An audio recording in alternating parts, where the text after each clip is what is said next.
This girl, she went to college and she didn't contact her parents for such a long time. And then she felt really bad about not contacting her parents, so she decided to write a letter to her parents to kind of explain the reason why she's not been in touch with her parents for such a long time. And this is what she wrote. Dear Mum and Dad, since I left for college, I've been remiss in writing, and I'm sorry for my thoughtlessness in not having written before. I will bring you up to date, but before I do, can you please sit down? It's very important that you sit down before you read on.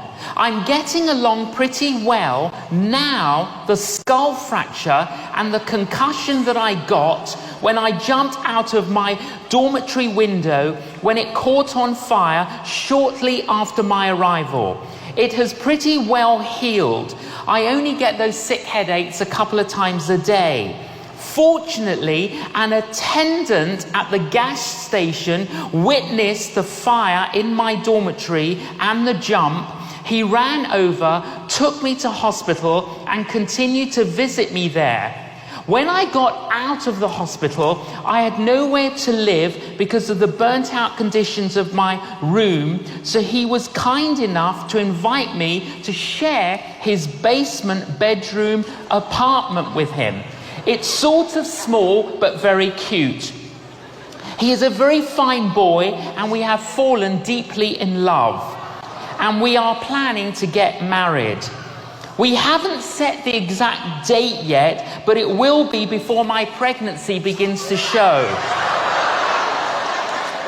Yes, Mum and Dad, I'm pregnant.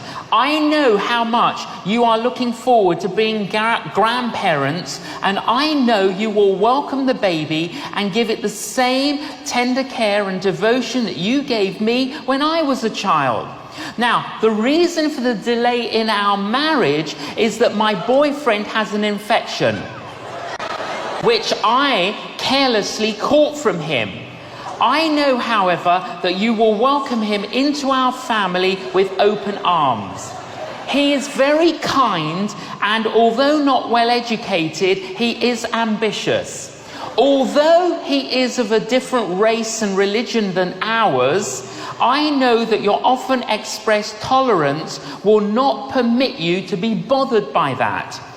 In conclusion, now that I have brought you up to date, I want to tell you, there was no dormitory fire. I did not have concussion or skull fracture. I was not in the hospital, and I am not pregnant. I do not have an infection, and there is no boyfriend in my life. However, I have failed all my exams.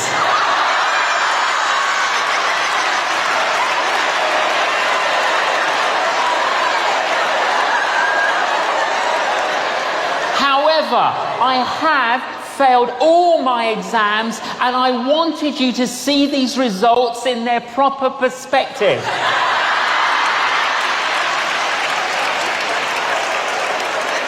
Now, you see, perspective is very, very important, because if she had written, Dear Mum and Dad, I'm sorry I've not been in touch, I've failed all my exams. You can imagine the parents, you failed your exam. What do you mean you failed your exams? You know, we're supporting you, we're financing you, you failed your exam. But when you read all of this, and then she says she failed her exams, you're like so happy.